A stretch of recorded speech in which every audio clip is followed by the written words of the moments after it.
Hey Virgo rising. Let's get into your astrology horoscope for December.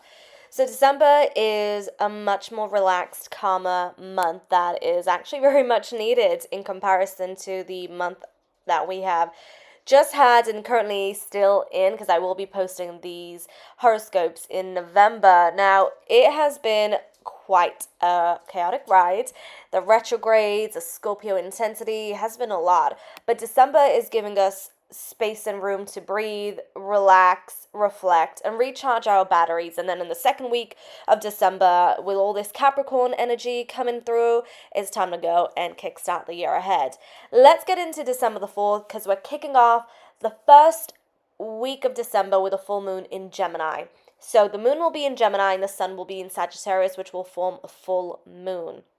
Now, this moon in Gemini for you will be impacting your 10th house of career goals and ambitions, and the sun will be in your 4th house of home and family and your personal life. So that's where the energy is, and it's showing that that's where there needs to be some type of balance or a completion of energy, a fruition, a transformation for everything to move forward.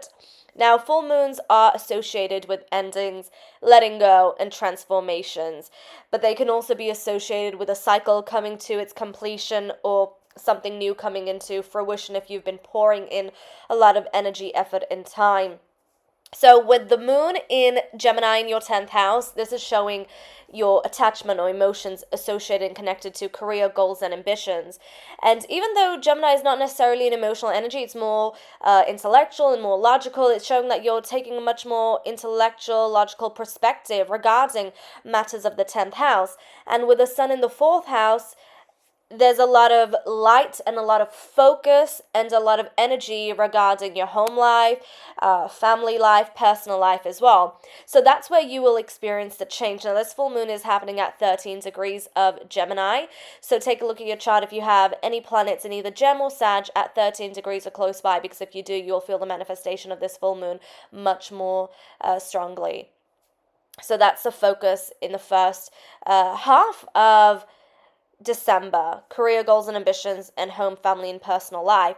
There is a lot of emphasis on your 4th house this month because not only do you have the sun in your 4th house of home and family, but December the 11th, you've got Mercury entering Sagittarius. Now, last month, well, the month we're still currently in, which is November, we had Mercury start its retrograde journey in Sagittarius and then it re-entered Scorpio. But in December the 11th, it's going to re-enter Sagittarius, but in its direct motion. So any delay or any type of setback or any type of confusion, which is typically the manifestation of Mercury retrograde for some people, especially if you're ruled by Mercury, which you are, that energy is now starting to move forward. So it's about reflecting on the last couple of weeks and integrating those lessons, because now there's a lot of movement, a lot of moving forward. Mercury has to do with the mind, and it can also have to do with movement and travel. And then we're also going to have a new moon in Sagittarius on December the 19th at 28 degrees of Sag in your 4th house, which is showing a new beginning, a new cycle, and a new chapter. So that could be associated with home life, home where you're living, family, your personal life, and also safety and security and stability. So there's a new energy rising in the 4th house. We've got Neptune going direct in your opposite sign on December the 10th. Neptune will go direct in Pisces at 29 degrees. So that is in your 7th house of relationships and partnerships and other people. So both Saturn and Neptune will be direct in your 7th house, which means this energy is moving forward. And next year there's a big cycle happening because Neptune and Saturn will move out of your 7th house and both move into your 8th house. So any lack of clarity or mist or fog or setbacks you've been experiencing regarding relationships or delays, things not moving the way you want them to, which is typically the manifestation of Saturn and Neptune bringing just more confusion into the mix, this energy will start to now move forward. But it's about integrating the lessons of what these retrogrades have taught you. And this is a big cycle with Neptune especially moving out of your 7th house, okay? So a lot of moving forward in terms of relationships. Now let's get into the second half of December because there's a lot of moving forward with the Capricorn energy coming through. So December the 15th, Mars enters Capricorn. Mars is a planet of action, how you use your energy to accomplish, succeed. It's our masculine energy. And when it's in Capricorn, it's very happy because it's all about business. It's all about getting things done, making no excuses and going for it. This energy will be impacting your fifth house. Now, Mars in the fifth house is a bit of a daredevil. Mars wants to experience and have fun. It's playful, joyful. Perhaps not so much in the Capricorn energy, but especially when it's in the fifth house, it's very creative.